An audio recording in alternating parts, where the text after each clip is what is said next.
সুপ্রিয় দর্শক, এটা একটা শিক্ষা যে একজন খামারি ভুল করে 3টা বাছুর মেরে ফেলেছেন। আমি চাই না যে আমার মতো কেউ ক্ষতিগ্রস্ত হোক। গত 25 সালে আমার প্রায় 3টা বাচ্চা মারা গেছে ল্যাম্পিতে। খুব উন্নত। আপনার খামারে নতুন বাচ্চা হলে, গরু বাচ্চা দিলে আপনারা সবচেয়ে সচেতন থাকবেন ল্যাম্পি এবং খুরা, এই 2টা রোগের যেন বাচ্চাকে ভ্যাকসিন দেওয়া পড়ে। ভ্যাকসিনটা দিলে একটা, আমি চাই। আসসালামু আলাইকুম, শুভেচ্ছা সুপ্রিয় দর্শক, যুব কথায় স্বাগত জানাচ্ছি আমি রায়হান দেওয়ান। গরুর খামার হচ্ছে গ্রামীণ যুব সমাজের জন্য কর্মসংস্থান সৃষ্টির একটি অন্যতম মাধ্যম, যার মধ্য দিয়ে গ্রামীণ অর্থনীতি সচল থাকে। আবার এই খামার থেকে উৎপাদিত দুধ মাংস বিক্রি করে কর্মসংস্থান সৃষ্টি হয় নতুন নতুন, যার মধ্য দিয়ে এদেশের দারিদ্র্য দূর হয় এবং বেকারত্ব দূর হয়, সৃষ্টি হয় কর্মসংস্থান। তাই যুবকথা এদেশের বেকার যুব ও যুব নারীকে উদ্বুদ্ধ করার জন্য কাজ করে। তারই ধারাবাহিকতায় আজ আমি এসেছি নওগাঁ জেলার ফতেপুর গ্রামে। এখানে এক ভাইয়ের একটা গরুর খামার আছে, যার তথ্য আপনাদের সামনে উপস্থাপন করছি। আসসালামু আলাইকুম ভাই। ওয়ালাইকুম আসসালাম। ভালো আছেন তো? না আছি আলহামদুলিল্লাহ। ইতিপূর্বে আপনার গরুর খামারে একটা প্রতিবেদন আমি করেছিলাম, জি। আজ আবার আসছি। এখন আপনার খামারে কয়টা গরু আছে? এখন গরু আছে 19টা। আচ্ছা, এগুলো কি সব ফ্যাটেনিং এর জন্য নাকি দুধেরও আছে? দুধের 3-4টা আছে, আচ্ছা। আর বাকি সবগুলোই ফ্যাটেনি। তাহলে কি দুধেরটা বেশি লাভ নাকি ফ্যাটেনিংটা বেশি লাভ? আমাদের প্রত্যন্ত অঞ্চল, দুধের চাহিদা কম, দুধের দাম অনেক কম। এখানে দুধের দাম কত? দুধ আমরা 50 টাকা কেজি বিক্রি করি। আচ্ছা, 50 টাকা কেজি। তাহলে কি ফ্যাটেনিং এ বেশি হয়? ফ্যাটেনিং এ আমার কাছে ভালো মনে হচ্ছে, কারণ দুধের গরুর দাম বেশি, হ্যাঁ, সেই অনুপাতে দুধের দাম নাই, খুবই দুধের দাম কম, দুধের চাহিদা কম। এই রোজার টাইমে হয়তো চাহিদা একটু ভালো থাকে, তারপর যা চাহিদা থাকে না। আচ্ছা, মানুষ বলে যে গরু পালন লস, তারপর আপনি কেন খামার করছেন? এখন প্রথমে আমিও লস করছি, কিন্তু এটা খুব বুঝে উঠে একটা ব্যবসা করার বিষয়, অনেক অভিজ্ঞতার দরকার হয়। তো কেউ যদি জানে শুনে অভিজ্ঞতা নিয়ে ব্যবসা করে, তাহলে সে লস করবে না, লাভের মুখ দেখবেন। তাহলে প্রথমে আপনি শুরু করেছিলেন কতদিন আগে? সেই অনেক দিন, প্রায় 2010 সালের দিকে। তাহলে প্রায় 15 বছর আপনার অভিজ্ঞতা। জি, আসলে এখন এসে বোঝা যায় যে কোন গরুটা কিনলে লাভবান হব আর কোনটাতে আমার লাভ হবে না। তার মানে আপনার এই কথায় বুঝতে পারলাম যে গরু কিনা এবং বেচা, জি, লাভটা এইখানেই অন্তর্ভুক্ত। অবশ্যই। আর গরু তো ছোট বড় বা মাংস লাগা বা অন্য কিছু সেটা থাকবেই, জি, কিন্তু ওগুলো মূল তো- বিষয়টা এই জায়গাটাই। হ্যাঁ, এটা হচ্ছে মূল বিষয়, কেনা এবং বেচা। আচ্ছা, আমরা গরু দেখবো, দেখতে দেখতে আরো কথা বলবো। জি, এই গাভীটা সম্পর্কে আমাদেরকে একটু জানাবেন। এই গাভীটা অনেকদিন আগে কিনছিলাম, এটা একটু লসই বলা যায়। এটা কিনছিলাম প্রায় 3 বছর হয়ে আসতেছে। আচ্ছা, 3 কত বছরে কিনেছিলেন?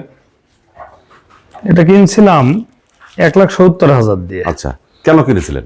সেই সময়ের 17-18 কেজি করে দুধ হতো। এখন তো তারপরে একবার কনসেপ্ট করে বাচ্চা হয়েছে, হওয়ার পরে এখন 7-8 কেজি করে দুধ হয়। পরবর্তীতে আর কনসেপ্ট করাইতে পারিনি। আচ্ছা, না করানোর জন্য এই এখন গোস্ত লাগাচ্ছি, যে কিছুদিন পরে বিক্রি করে দেব। এটা প্রতিদিন কি কি খাবার দিচ্ছেন আপনি? আমি খাবার দিচ্ছি, একটা ফিড আছে, এই ফিডটা খুব ভালো রেজাল্ট পাচ্ছি। আমি অনেক ভালো ভালো ফিড খুঁজছিলাম, খুঁজে আমি দেখতেছি যে চায়না একটা ফিড বের করছে, নিউ হোপ ফিড। এটা হচ্ছে ফাস্টার ফ্যাটেনিং। যারা আমাদের মতো 2-3 মাসের প্রজেক্ট করে, 2-3 মাস কিনলো, মোটা তাজা করলো, বিক্রি করলো, এনাদের জন্য একটা ফিড আছে ফাস্টার ফ্যাটেনিং। এটা খুব ভালো রেজাল্ট পাচ্ছি। এই ফিডটা খাওয়াচ্ছি মিক্সার ভুসি আর পানির সাথে হালকা একটু রাইস ব্যান্ড। আচ্ছা, এইটা ওয়েট কত হবে এখন?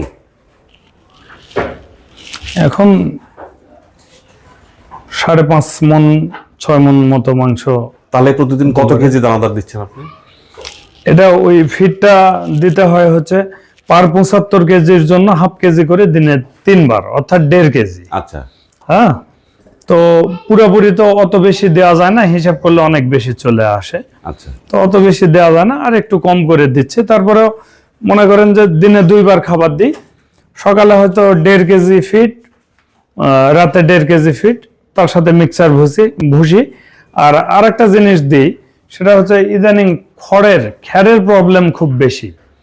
তো খ্যারের দাম প্রায় 20 টাকা কেজি পড়ে যায়, আনা নেয়া কাটা টাটা এসে মিলে 20 টাকা কেজি পড়ে যায়। তো নতুন একটা বুদ্ধি বের করছি, সাইলেজ হচ্ছে 13 টাকা কেজি পড়তেছে, 13 টাকা কেজি পড়তেছে। তো এই সাইলেজটা খাওয়ায় আমি খুব ভালো রেজাল্ট পাচ্ছি। তাহলে আপনার এই অবস্থাতে আপনার কি মনে হচ্ছে গরুটা প্রতিদিন কত গ্রাম বৃদ্ধি পাচ্ছে? এটা আমার আইডিয়া, কোম্পানির ম্যানুয়াল অনুযায়ী ওনারা বলতেছে যে 21 দিন পর থেকে 1 কেজি থেকে 1 কেজি 700 গ্রাম পর্যন্ত এক একটা গরু বৃদ্ধি পাবে, পূর্ণবয়স্ক গরু। মানে প্রতিদিন 1000 গ্রাম পার ডে 1000 গ্রাম থেকে 1700 গ্রাম একটা গরুই। আচ্ছা হ্যাঁ, তো আমার মনে হচ্ছে যে ওই রকমই প্রায় 1-1.5 কেজি করেই মোটামুটি বৃদ্ধি বুঝেন, পাচ্ছে। মানে এমন কথা বলেন না মানুষ যাতে আবার একটু অন্যরকম মনে করে। না, আসলে আমি যেটা রেজাল্ট পাচ্ছি সেটাই। আপনি এই গরুটা দেখলে এই রেজাল্টটা বুঝতে পারবেন। আচ্ছা, এই গরুটা আমি কিনছিলাম 2.5 মাস আগে, কত 2.5-3 মাস হচ্ছে। এটা কেনা ছিল আমার 1,52,000। এখন বিক্রি করলে? এখন তো আশা করতেছি আর 15-20 দিন খাওয়াবো, খাওয়ানোর পর আশা করতেছি 2,70,000-80 এরকম বিক্রি হবে, আচ্ছা এরকম আশা করতেছি। তো না হলেও 2,60,000 টাকা হওয়ার কথা। আচ্ছা, এটা কত মণ মাংস হতে পারে? এটা 9 মণ মতো হবে। এটাও প্রায় 3 মাস আগে কিনছিলাম। এটা মোটা তাজার জন্য কিনছিলাম। আচ্ছা, কেনার পর 2টা বাট নষ্ট ছিল, আচ্ছা তো মোটা তাজার জন্য কিনছিলাম। কিনে এনে দেখি যে প্রায় 15 কেজি করে দুধ হতো। আচ্ছা, 2টা বাট ভালো, 2টা বাটে 15 কেজি দুধ হতো। তো এখন পর্যন্ত দোয়াচ্ছি, দুধ হচ্ছে, এখন 10 কেজি মতো দুধ দেয়। আচ্ছা, হ্যাঁ, উনি এখন কি ডাকে আসেনি একবারও? ডাকে আসছে, কিন্তু ওর 2টা বাট নষ্ট, তো যার কারণে আপনি না, এই বাছুর নিতে যায় সমস্যা হবে। আচ্ছা। এটা মোটা তাজার উদ্দেশ্যেই কেনা হয়েছিল। এটা কেনা ছিল 1,06,000 টাকা 2 মাস আগে। কতদিন পর বিক্রি করবেন? আমি আরো 15 দিন পরে ছেড়ে দেব। তাহলে কত হতে পারে? এটা আশা করতেছি 1,45,000। তাহলে খরচ বাদে কত এরকম। টিকবে? খরচ ধরেন 2.5 মাসে 15,000 টাকা। আর থাকবে কত তাহলে? 15,000, 25-30,000 টাকা থাকবে। আপনার এই অভিজ্ঞতাই বলে। এর আগেও আমি 2-3টা গরু বিক্রি করলাম, এই দামুর গরু। তো ওগুলোতেও মোটামুটি 15, 20, 25 এরকমই ছিল। এটা আমি প্রায় 3 বছর আগে ছোট বাছুর কিনছিলাম। তো তারপরে আস্তে আস্তে ডাকে আসলো, আসার পর বীজ দেওয়া হয়েছিল, হওয়ার পর প্রথম বাচ্চা, তারপর দ্বিতীয় বাচ্চা হয়েছে। এখন দুধ হয় প্রতিদিন 10 কেজি করে দুধ হয়। 10 বীজ দেওয়া হয়েছে। কতদিন হলো? বীজ দেওয়া হয়েছে 15 দিন। ওটা হচ্ছে দামুর গরু। আচ্ছা, ওটা 90 মতো কেনা ছিল। কতদিন আগে? এটা 1.5 মাস হচ্ছে। রাখবেন কতদিন? এটা আর হয়তো 15 দিন রাখবো। পরেরটা? এটা 15 দিন আগে কেনা। কত দিয়ে? 70 কেনা। এটা কতদিন রাখবেন? এটা 2 মাস রাখবো। 2 মাস রাখলে কেমন হতে পারে? 2 মাস 2.5 মাস রাখলে ওই 1 লাখ 1,10,000 এরকম হওয়ার সম্ভাবনা আছে। এই যে বাছুরটা দেখছি, এই বাছুরটা কি জাতের বাছুর? বাছুরটা হচ্ছে পাকিস্তানি বাছুর, শাইওয়াল। আচ্ছা, তো এটা কালারটা কেমন জানা আসছে? আর মা কে? এটাই? হ্যাঁ, এটা মা, কালো কালার। আচ্ছা, দেশি ক্রস থেকে আপনার এটা আসছে, যার কারণে এটা হয়েছে। হ্যাঁ হ্যাঁ হ্যাঁ। এটা দুধ কতগুলো দিচ্ছে? এটা দেশি গরু তো দুধ হয় না, ওই বাছুর খেয়ে শেষ আর কি। বাছুরটা হচ্ছে তো, জি, এটাই বড় কথা। এটা দামরা গরু, দামুর গরু। এটা 2 দাঁত। কতদিন আগে কিনেছেন? এটা 15 দিন আগে কেনা। কত দিয়ে? এটা 1,15,000 কেনা আছে। কোন উদ্দেশ্যে? মোটা তাজার উদ্দেশ্যে। বকনা গরুর কেনার উদ্দেশ্য হচ্ছে বকনা গরুর মধ্যে কোনো অসুখ বিসুখ থাকে না। হ্যাঁ, এগুলো দ্রুত মোটা তাজা হয়, খাবার রুচিটা ভালো থাকে। হ্যাঁ, আচ্ছা, খুব বাজারে চাহিদা ভালো। এটাতে কি লাভ বেশি আসে? ইদানিং আমার কাছে তাই মনে হচ্ছে। আচ্ছা, যদি এটাকে আপনি গাভীতে রূপান্তর করেন তাহলে কি লাভ কম হবে? গাভীতে রূপান্তর করতে গেলে সেটা অনেক দীর্ঘ সময়ের প্রক্রিয়া। আচ্ছা আচ্ছা হ্যাঁ, এখানে কনসেপ্ট করতেও পারে, নাও করতে পারে, অনেক ঝামেলা। আচ্ছা। এই গরুটা আমি প্রায় 1.5 বছর আগে কিনছিলাম। তো 1.5 বছর আগে যখন কিনি বাচ্চা সহ, এর দুধ হতো 22 কেজি 24 কেজি এইরকম। তো তারপরে এর বাচ্চাটা বড় হওয়ার পর বিক্রি করে দিই। কত দিয়ে বিক্রি করছেন? ওটা বিক্রি করছিলাম 68,000 টাকা। আচ্ছা। তো এখন এই গরুটা পরে আর আমি অনেক চেষ্টার পরেও কনসেপ্ট করাইতে পারি নাই।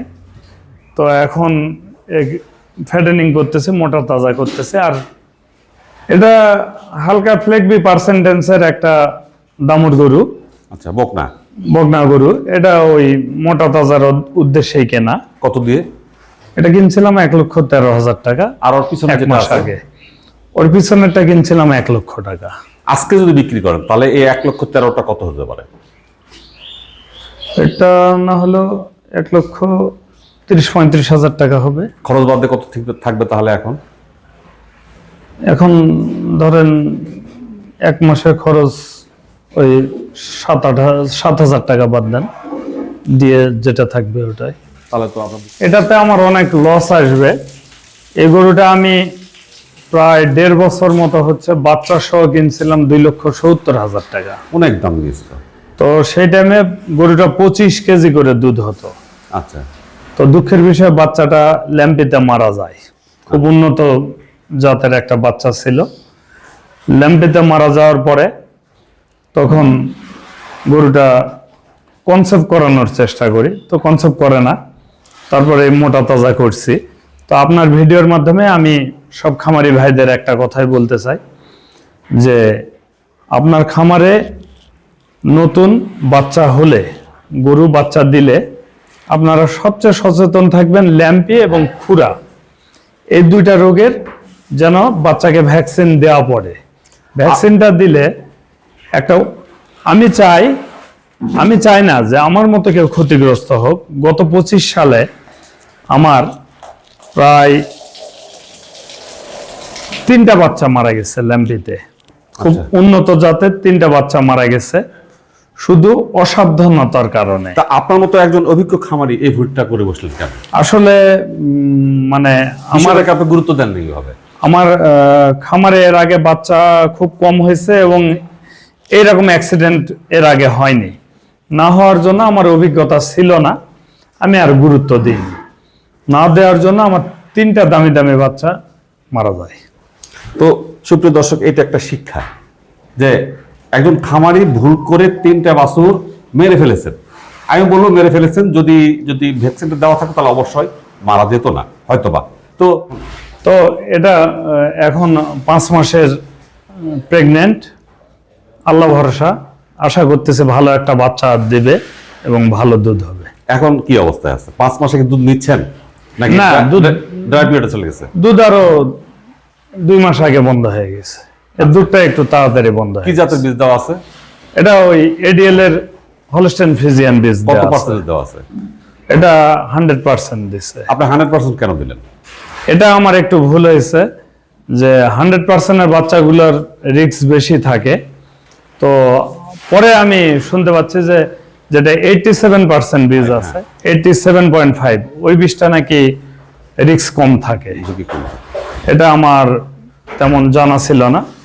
তো এটা আমি এই গরু নিয়ে মোটামুটি, গরুতে কষ্ট আছে, পরিশ্রম আছে, আনন্দ আছে, সবই আছে। আমি একটা গরু কিনে আনতেছি, হাড্ডিসার গরু, চোখের সামনে মোটা তাজা করতেছি, দিন দিন ভালো হচ্ছে, আবার সেটা যদি ভালো দামে বেচতে পারি, এটা কিন্তু একটা আনন্দ।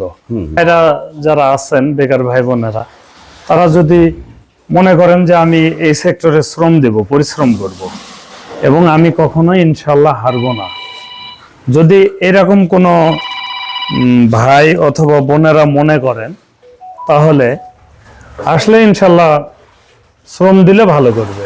আর কি কি চ্যালেঞ্জ মোকাবেলা করতে হবে এখানে, বা ঝুঁকি কি কি আছে এখানে? ঝুঁকি তো অবশ্যই আছে, কিনতে গেলে ঝুঁকি, বেচতে গেলে ঝুঁকি, খাওয়াইতে গেলে ঝুঁকি। হ্যাঁ, আসলে এই সেক্টরে অনেক অভিজ্ঞতার দরকার।